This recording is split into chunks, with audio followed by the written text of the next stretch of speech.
Welcome to another Thursday night Bible study, brought to you as a ministry of SIGBC. And so we're going to begin a new series today, and the new series is entitled The Fruit That We Bear. So obviously that's going to entail eventually a study on the fruit of the Spirit and the individual characteristics of what the fruit of the Spirit actually entails. But today, we're going to be looking at Luke chapter 6, verse 43 through 45, just 3 verses. And we're going to be making some observations on the external being a reflection of the internal. That is, that which is on the inside being evidenced by that which one can see. Now, there are two things that probably we need to clarify before we look at this particular passage. One is only God knows the heart. So regardless of what appearances might entail, the reality is in any given situation, only God knows the heart of the individual. And so we don't have the right to look at what we perceive to be happening and then make a determination of whether that person is a good person or a bad person based solely upon what we perceive to be the truth. The second thing is that we are called to refrain from judging others. Judge not that you be not judged, Jesus himself said. And so, while it is a fact that God desires that we live our lives pleasing to him and not worry about what other people think, the reality is no one is allowed to assume anything about someone when it comes to that which is a judgment call, condemning them without knowing their heart. So with those two caveats, the Bible does specifically talk about the evidence or the fruit of our salvation. And Jesus says in Luke chapter 6, verse 43 through 45, "No good tree bears bad fruit, nor does a bad tree bear good fruit. Each tree is recognized by its own fruit. People do not pick figs from thorn bushes, nor grapes from briars. A good man brings good things out of the good stored up in his heart, and an evil man brings evil things out of the evil stored up in his heart. For the mouth speaks what the heart is full of." So when it comes to the fruit that Jesus is talking about here, there are a number of different interpretations to what fruit is. Some people have historically assigned fruit to the salvation of souls. And there is an aspect of the ministry of the gospel producing fruit, meaning people get saved because they hear the gospel, because of the message of the gospel. And there are other aspects which talk, of course, about that which naturally we strive for or attain as a result of the working of the Holy Spirit in our lives, the fruit of the Spirit. But in this case, Jesus appears to be talking about good people versus evil people and how to distinguish between the two. There are 5 observations that we'd like to make very quickly in tonight's Bible study, and then we'll be done for today, and then we'll continue this study on the fruit of the believer in subsequent Thursday night Bible studies. Number 1, from this particular passage, we observe that one can only produce actions based upon what is in the heart. Essentially and eventually, what is in the heart will be evident. And that doesn't mean that a bad person cannot do anything that is good, because remember, even the mafia takes really good care of their own family members. And that doesn't mean that people can't pretend to be good even though they are evil, because remember, the Pharisees were outwardly very good people, but inwardly Jesus condemned them for their hypocrisy. And so, while it is true that bad people can look like good people and they can put on a show and their hearts be evil, as a long-term proposition, one can only produce actions based upon what is in one's heart. And eventually you'll be able to see whether that person is a good person or not a good person based upon the things that they end up doing as a result of who they are inside. So Jesus says in Luke chapter 6, verse 43, no good tree bears bad fruit, nor does a bad tree bear good fruit. So number one can only produce actions based upon what is in one's heart. The second observation from these small 3 verses is one can distinguish good and bad based on the actions of those they observe. So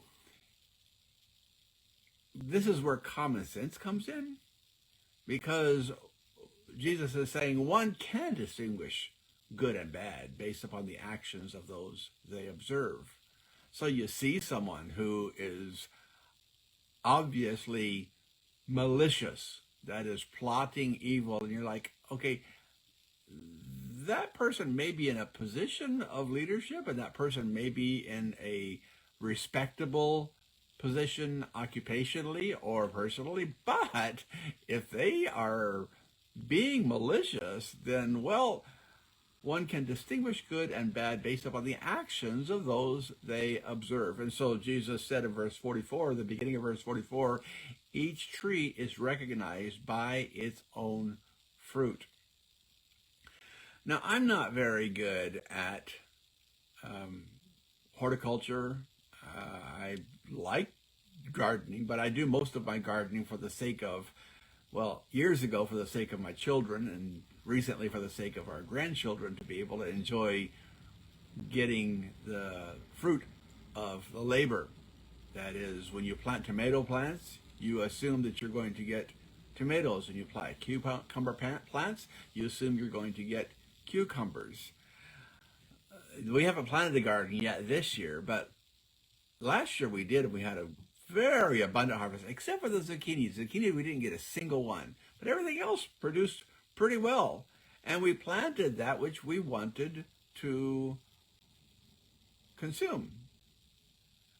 And so that which one produces is evidence of the kind of person that he is. You look at a persimmon tree, and we have like 3 persimmon trees in Dad's backyard there, here in Seki. And when you look at the leaves of a persimmon tree, you assume, okay, eventually, come maybe October, November, that tree is going to be producing persimmons. Why? Because it's a healthy tree, and there's no reason to question whether or not it's going to bear fruit. There's a fig tree back there, and you assume that the fig tree is going to produce figs. So that's why Jesus uses this as an illustration when he observes that that which one produces is evidence of the kind of person that he is. When he says, people do not pick figs from thorn bushes or grapes from briars. No, instead, observation number 4. A good person produces good actions, and an evil person produces evil actions. That's the way it eventually becomes evident.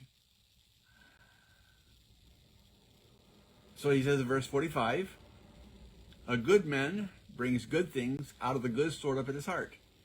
And an evil man brings evil things out of the evil stored up in his heart. When the heart is evil, eventually the actions will reveal themselves as evil as well. When the heart is good, the actions will reveal themselves eventually as good as well. Here's the thing, though. Sometimes, in fact, quite often, people see motivation in others based upon their understanding of their own hearts. So a person who is a liar is going to always see other people as not telling the truth, being dishonest. A person who is a thief is always going to be viewing other people as potentially someone who's going to take what belongs to them.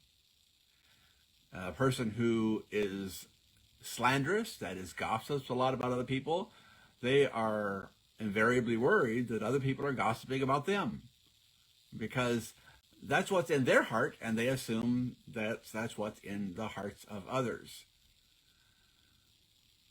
But the reality is, a good man brings good things out of the good stored in his heart, Jesus said, and an evil man brings evil things out of the evil stored up in his heart. So the first four observations that we made were, number one can only produce actions based upon what is in one's heart. Number two, one can distinguish good and bad based upon the actions of those they observe. Number three, that which one produces is evidence of the kind of person that he is. And number four, a good person produces good actions, and an evil person produces evil actions. So what's the easiest way to be able to tell if that person is a good person or an evil person? Well, Jesus concludes with a fifth observation, and that is number 5, the most obvious evidences of the heart are that which comes out of the mouth. So out of the abundance of the heart, the mouth speaks. And so he concludes in verse 45, for the mouth speaks what the heart is full of. So a compassionate person speaks words of compassion. A kind person speaks words of kindness. A considerate person speaks words that are considerate of the needs of others. An empathetic person speaks words of empathy. In other words, the mouth speaks what the heart is full of. And that's why when we see the actions of those who are around us, and we hear the words that they say, then it becomes self-evident that perhaps based upon their fruit, we can determine what kind of person that they are. That doesn't mean that we judge them. That doesn't mean that we're unkind. That doesn't mean that we feel superior to that individual. It doesn't mean that we can't try to help that person in their walk. But it does mean that we can recognize people by their actions. And we can recognize the malicious or benevolence of the heart based upon the things that they do and the things that they say. So the fruit is that which we evidence in our lives. Thank you for listening. You can also join us in person or live on Facebook every Sunday at 2:30 p.m. Japan time. This has been a ministry of Sakahogi International Grace Baptist Church.